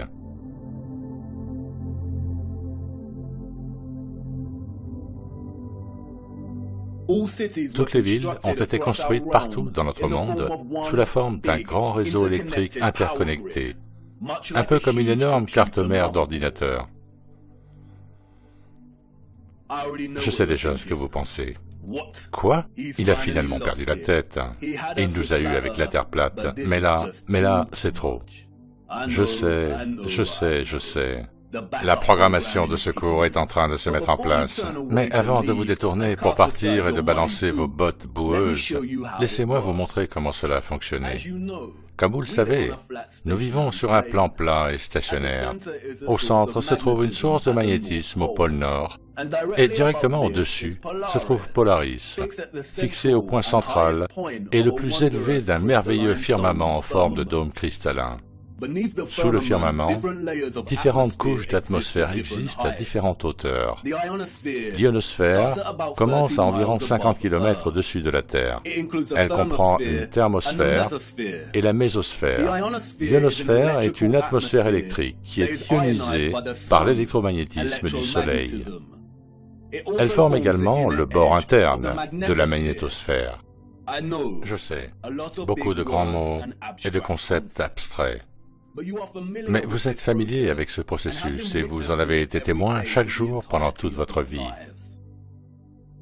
Comme vous pouvez le voir, les fioles ici contiennent des gaz moléculaires qui sont présents dans l'atmosphère au-dessus de nous. Lorsqu'une source électromagnétique, telle qu'une bobine Tesla, est appliquée à proximité de ces gaz, le champ magnétique de la bobine ionise ou charge ces gaz, et il en résulte un plasma phosphorescent.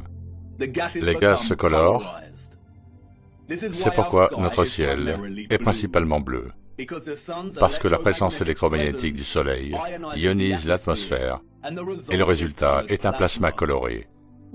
Lorsque le Soleil entre ou sort de notre région, ou ce que les menteurs du monde appellent le lever et le coucher du Soleil, nous voyons une variété de gradients de couleurs en raison de la distance par rapport à l'ionosphère au-dessus de nous. Lorsque le Soleil ne voyage plus au-dessus de notre région, le ciel perd sa couleur et nous pouvons voir les étoiles dans le firmament au-delà. Bien que les scientifiques officiels désignent l'ionosphère comme une couche atmosphérique, il s'agit en fait d'une couche éthérée. L'éther est le tissu ou l'élément qui porte l'électromagnétisme. Il relie tout dans notre monde. C'est le tissu qui rend possible le Soleil et la Lune et leur voyage concentrique au-dessus de notre disque. L'éther est le mystérieux cinquième élément. Il relie tout électromagnétiquement par l'énergie vibratoire. Il est la colle, la toile, la force motrice d'absolument tout. Les quatre autres éléments, l'air, le feu, l'eau et la terre, n'existent que grâce à l'éther. Ils sont l'expression des vibrations de l'éther. La cymatique est un bon exemple de la présence de l'éther. Les fréquences alimentées par la plaque de Chladni font que le sable ou le sel forment des formes géométriques précises et complexes. Plus la fréquence est élevée, plus le motif géométrique est complexe. Mais quel est le conduit qui prend les vibrations des fréquences et permet au sable de prendre cette forme? C'est l'éther à l'œuvre. C'est pourquoi nous voyons des fruits et des légumes qui ressemblent beaucoup à des motifs cymatiques. C'est l'éther à l'œuvre. Toute matière est éthérée, et la forme de cette matière est une expression différente de l'éther, déterminée par la fréquence et la vibration. L'éther est le pont entre la fréquence électromagnétique et l'énergie vibratoire et la forme de la matière elle-même. On pourrait l'appeler le Saint-Esprit de Dieu. Le discours historique et scientifique sur l'éther est un discours délibérément manipulé. L'ennemi a introduit la vérité uniquement pour la discréditer et ensuite l'enterrer. Certains des personnages présumés du passé ont écrit sur l'éther. Un certain Aristote l'appelait le cinquième élément. James Clerk Maxwell, le soi-disant père de l'électromagnétisme, a parlé de l'éther en déclarant « Dans plusieurs parties de ce traité, on a tenté d'expliquer les phénomènes électromagnétiques par une action mécanique transmise d'un corps à un autre, au moyen d'un support occupant l'espace entre eux. La théorie ondulaire de la lumière suppose également l'existence d'un support. Il nous reste maintenant à montrer que les propriétés du support électromagnétique sont identiques à celles du support luminifère. Le support auquel il fait référence ici est l'éther. Albert Einstein et d'autres ont réussi à solidifier le modèle héliocentrique à travers des écoles frauduleuses de la pensée scientifique. Mais même Einstein ne pouvait nier la présence de l'éther. Selon la théorie générale de la relativité, l'espace est doté de qualités physiques. En ce sens, il existe donc un éther. Selon la théorie générale de la relativité, un espace sans éther est impensable. Car dans un tel espace, il n'y aurait non seulement pas de propagation de la lumière, mais aussi pas de possibilité d'existence pour les étalons de l'espace et du temps, baguettes de mesure et horloge, ni donc d'intervalle d'espace-temps, au sens physique du terme. Même les scientifiques contemporains sous le charme de l'héliocentrisme admettent qu'il est absurde de nier l'existence de l'éther. Aujourd'hui, le vide est reconnu comme un milieu physique riche. Une théorie générale du vide est donc une théorie de tout. une théorie universelle. Il serait approprié d'appeler le vide éther, une fois de plus. Revenons à l'ionosphère éthérée. Comme je l'ai dit, cette couche d'éther au-dessus de nos têtes est une mer constante d'électromagnétisme et est responsable du plasma de couleur au-dessus que nous appelons le ciel. La source de son électromagnétisme est le Soleil. C'est à cause de cette couche ionisée que nous obtenons des éclairs ionosphériques sous forme de farfadets qui influencent à leur tour les orages en dessous. Un ion est une particule, un atome ou une molécule ayant une charge électrique nette.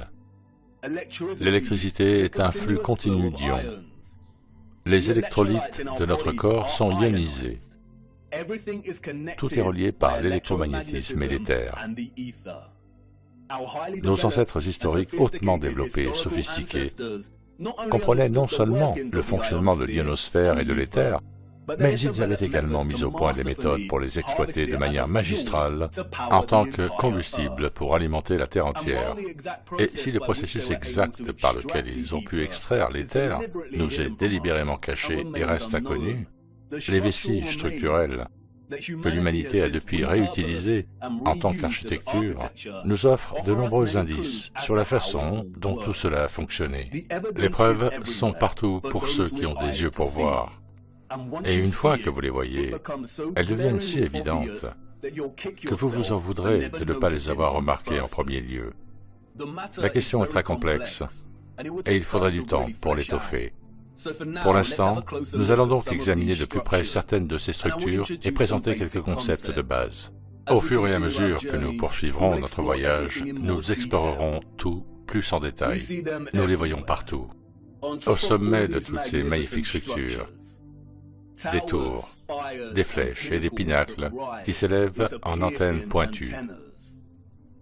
C'est à travers ces antennes complexes que l'éther était récolté. Vous voyez, après la grande réinitialisation des années 1800, l'ennemi a fracturé la compréhension unifiée de Dieu de l'Ancien Monde et a créé de multiples religions pour essayer de cacher Dieu et de justifier l'existence de si grandes et belles structures technologiques. Et je sais que cela peut déranger certaines personnes, mais restez avec moi, je ne vous laisserai pas tomber.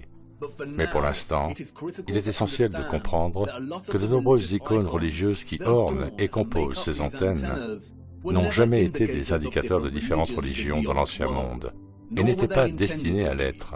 Elles signalaient quelque chose d'entièrement différent. Elles sont généralement faites de cuivre et d'or. Tous deux sont d'excellents conducteurs d'électricité. Dans de nombreuses structures, que nous appelons cathédrales, les pointes symétriques des pinacles fonctionnaient de manière similaire, extrayant l'éther de l'ionosphère. Une fois récoltée, l'énergie devait inévitablement être attirée vers le bas dans la partie supérieure la plus large de ces structures en forme de dôme. En examinant l'intérieur de plusieurs de ces dômes, nous nous rendons compte qu'ils reposent sur une ornementation symétrique, obtenue par des indentations ou des cavités dans la maçonnerie. Dans le monde de l'électromagnétisme, un résonneur à cavité fonctionne par symétrie pour produire des oscillations ou des vibrations de particules énergétiques. Les formes symétriques forcent les particules énergétiques ou les ions à vibrer de manière constante. Est-ce la raison pour laquelle nous voyons une ornementation symétrique parfaite dans le plafond de nombreuses structures en forme de dôme? Cela semble sans doute absurde, mais la majorité de ces structures comportent également un petit type de résonneur à cavité, ou ce que l'on appelle plus justement des magnétrons à cavité, qui offrent une certaine clarté quant à la fonction réelle de ces structures. Un magnétron à cavité est un tube à vide de grande puissance qui génère des micro-ondes en utilisant l'interaction d'un flux d'ions avec un champ magnétique lorsqu'il se trouve dans le résonateur de la cavité. Un magnétron fonctionne à travers un vide symétrique et vidé.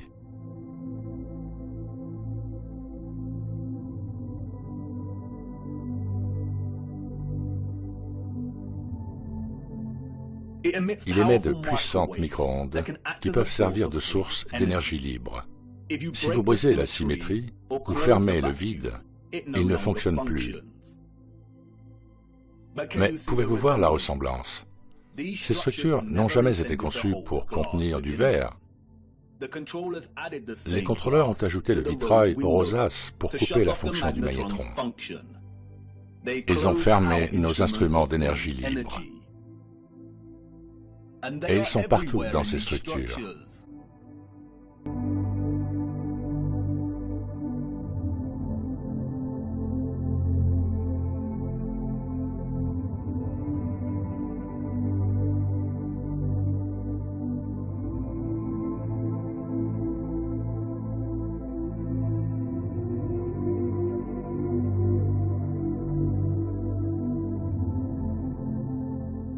Il est intéressant de noter que si vous observez la géométrie de sections entières des structures elles-mêmes, il devient alors très évident qu'elles ont fonctionné dans leur intégralité comme un magnétron à cavité pour générer de l'énergie. Tous les magnétrons à cavité sont constitués d'une chambre métallique circulaire centrale chauffée, dans laquelle le courant sort et que l'on appelle cathode. Regardez ce mot, cathode. Est-ce qu'il vous rappelle un autre mot? Cathédrale. Cathode.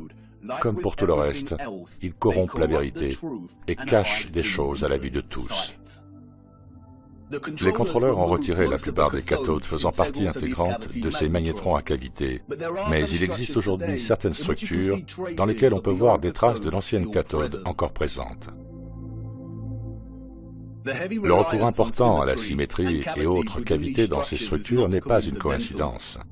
L'ornementation symétrique aurait fonctionné de manière similaire, faisant vibrer les particules énergétiques de manière constante. Les fleurs dans les carrés peuvent être considérées comme des résonateurs acoustiques qui font vibrer les ions. C'est ici que l'énergie aurait été continuellement manipulée en énergie vibratoire et électromagnétique de fréquences spécifiques.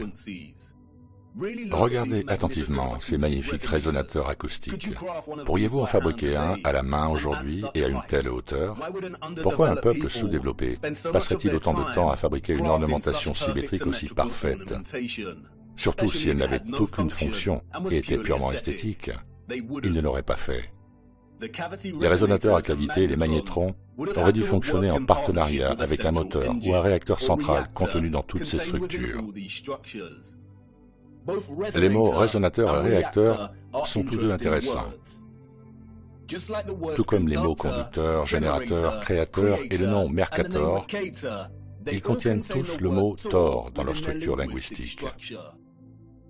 Ils renferment une mémoire linguistique et rendent hommage au Tor ou au champ torique. Le Tor est le flux de l'électromagnétisme. Sans ce flux d'énergie, il n'y aurait pas de vie sur Terre. Personne ne peut vraiment en être sûr, mais certains ont suggéré que le moteur était probablement similaire à un réacteur à fusion. Les traces de ces moteurs peuvent être trouvées dans tous les grands générateurs. La coquille vide de l'endroit où se trouvait le moteur est généralement, mais pas toujours, octogonale. C'était juste devant nos yeux tout ce temps. Les contrôleurs ont retiré les moteurs, parfois réaffectant l'espace en baptistère et en kiosque à musique, parfois laissant la base vide ou tentant de les recouvrir. Nous voyons ces structures octogonales dans les cathédrales, les bâtiments gouvernementaux, les mosquées et les kiosques à musique. Et à moins qu'elles n'aient été réaffectées, ces structures semblent n'avoir aucune fonction globale. Elles ne contribuent pas à la structure globale. Elles semblent superflues et inutiles. Des théories ont fait surface selon lesquelles les moteurs ou le mécanisme technologique central étaient similaires à un tokamak, et bien que je ne souscrive pas à cette idée, ce qui deviendra évident plus tard dans notre voyage, nous l'utiliserons pour l'instant à des fins d'illustration. Un tokamak est un dispositif puissant qui utilise un champ magnétique pour produire du plasma sous la forme d'un tor. Les tokamaks contemporains que nous voyons sont utilisés pour la fusion thermonucléaire. Le champ torique du tokamak en conjonction avec les ions vibrants de l'éther aurait produit un champ électromagnétique hautement conducteur de gaz appelé plasma, tout comme notre Soleil et notre ionosphère. Si ceux de l'Ancien Monde avaient utilisé quelque chose qui ressemble de près à la capacité d'un tokamak, le résultat aurait été une abondance d'énergie électromagnétique propre, puissante et gratuite qui aurait pu alimenter des villes entières et la Terre entière. Il ne s'agissait pas d'églises, de cathédrales, de châteaux et de bâtiments du Parlement, mais d'énormes générateurs de moteurs.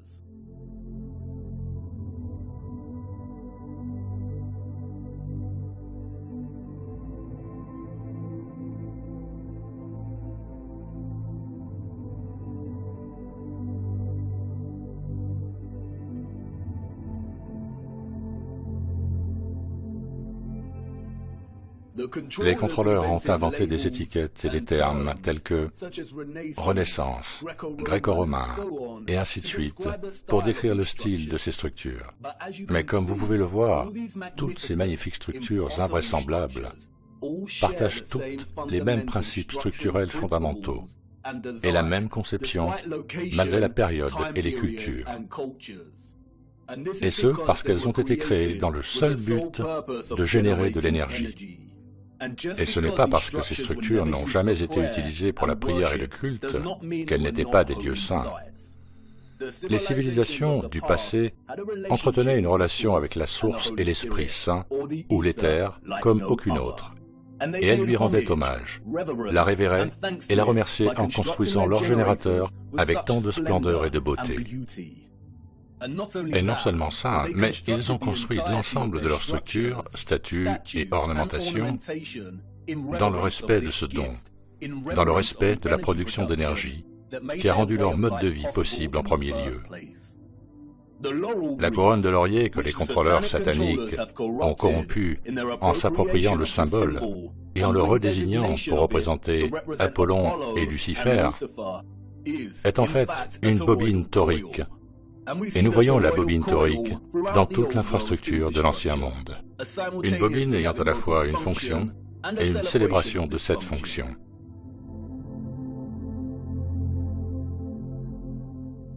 Les bobines électromagnétiques sont des conducteurs électriques. Elles sont utilisées dans des applications où le courant électrique interagit avec un champ magnétique, dans des dispositifs tels que les générateurs, les moteurs, les inducteurs et les transformateurs. La plupart des bobines se présentent sous la forme d'une bobine torique ou d'un fil en spirale. Les bobines sont utilisées en conjonction avec un aimant pour produire un puissant électromagnétisme. Plus le nombre de tours de fil est élevé, plus le champ magnétique est puissant. Les bobines génèrent des vortex qui, à leur tour, créent un champ électromagnétique. C'est un seul et même système interconnecté.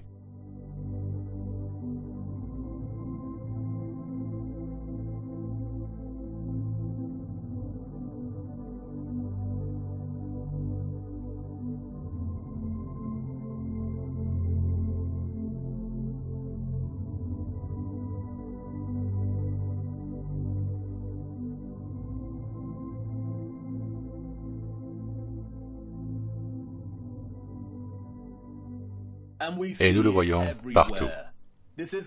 C'est à cela que servaient les colonnes et les rotondes. De puissantes bobines pour générer l'électromagnétisme et transporter le courant en boucle. Le Thor se trouve à la base de presque toutes les colonnes de notre monde.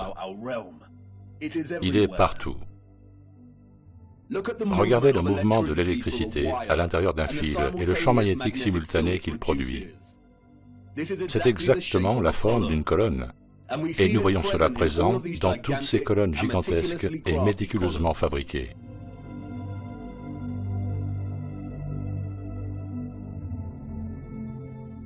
C'est pourquoi nous voyons le champ magnétique représenté au sommet de nombreuses colonnes.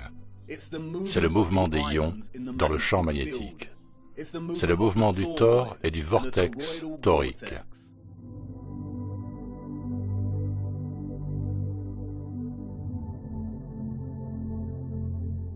Comme vous l'avez vu, les bobines de fil de cuivre sont essentielles pour électrifier l'aimant. Et je sais ce que vous voulez dire. C'est génial, mais les colonnes et autres structures auxquelles vous faites référence sont en pierre. Mais voyez-vous, toutes ces structures impensables sont faites d'un mélange de pierre et de métal. Ils ont utilisé des barres de fer dans leur construction. Le fer est magnétique.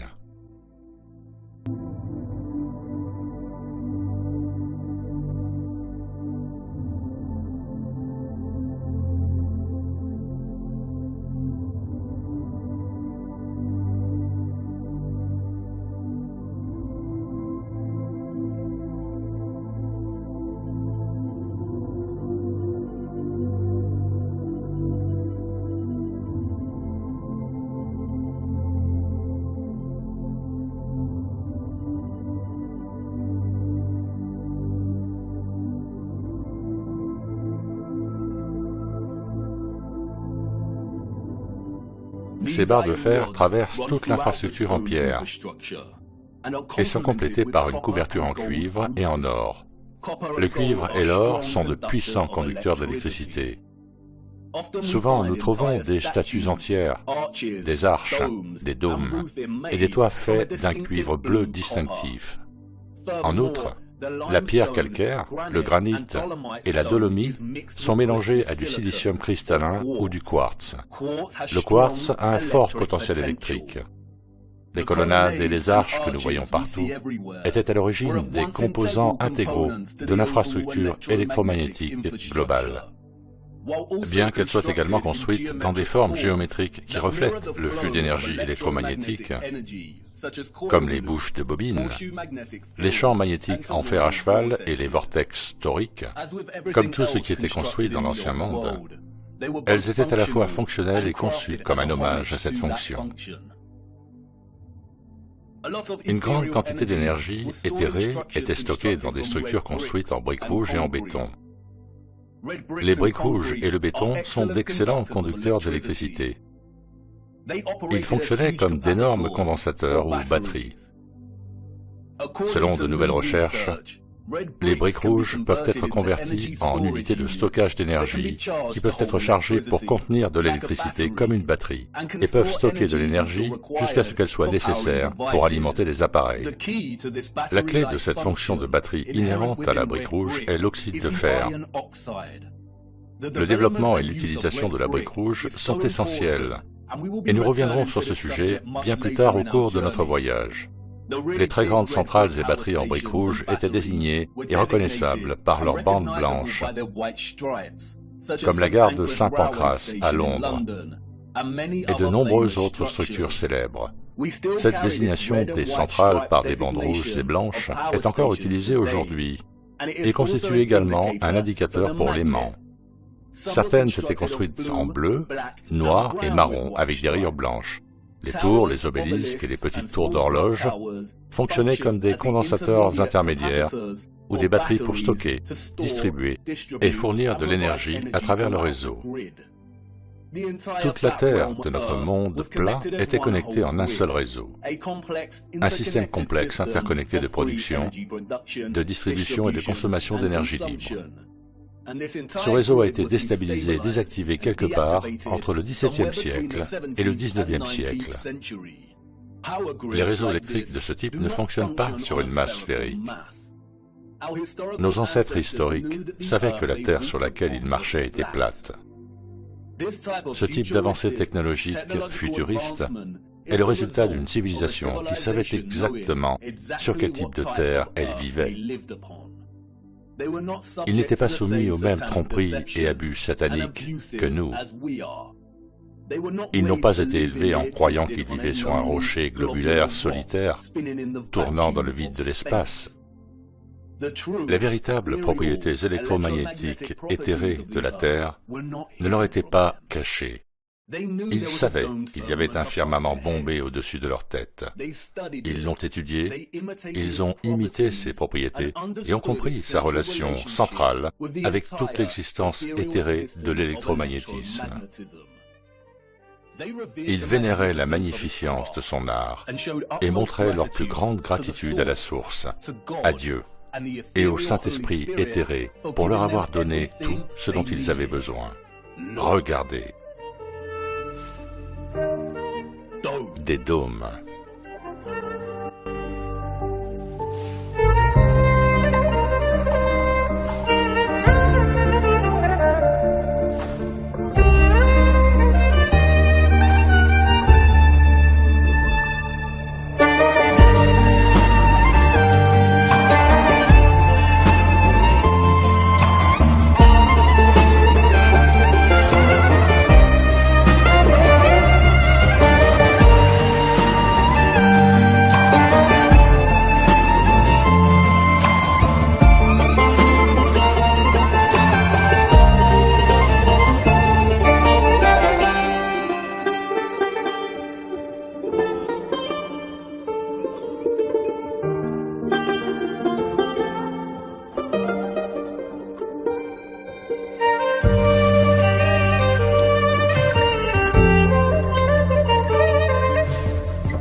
Avez-vous déjà vu quelque chose d'aussi exquis que cela?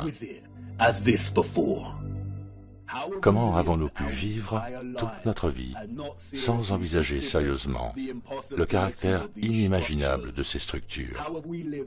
Comment avons-nous vécu toute notre vie en marchant parmi les squelettes d'un futur oublié depuis longtemps? Je sais, cela fait beaucoup à assimiler. Et je sais que l'image n'est pas encore bien formée dans votre esprit. Il est difficile d'imaginer un réseau électromagnétique interconnecté de cette taille sur toute la Terre. Et la nature technique de l'électromagnétisme n'aide pas. Et je sais que vous vous posez beaucoup de questions. Qui étaient ces gens ou ces êtres qui ont construit ces structures? Où sont-ils allés? Et pourquoi les réseaux électriques ont-ils été désactivés? Qu'en est-il de toute l'iconographie religieuse et de l'art que nous voyons à l'intérieur des cathédrales et des mosquées? Qu'en est-il de toutes les histoires et photographies que nous avons de la construction de ces structures? Qu'en est-il des Romains et des Grecs? Qu'en est-il de certaines des grandes mosquées qui ont été construites récemment? Et si ce que vous nous dites est vrai, comment distribuait-il et stockait-il toute cette énergie comme vous le dites? Était-ce similaire à nos signaux Wi-Fi et radio? Nous aborderons toutes ces questions en temps voulu. Nous avons à peine effleuré la surface. Mais pour l'instant, c'est la dernière question qui est importante. Comment distribuait-il et stockait-il toute cette énergie et sous quelle forme? Car voyez-vous, nos ancêtres historiques et sophistiqués ont fait quelque chose que nous, en tant que société, avons fini par négliger. Ils observaient l'eau, et ils l'observaient de près, ici même sur Terre, et au-delà du firmament. Venez, laissez-moi vous montrer.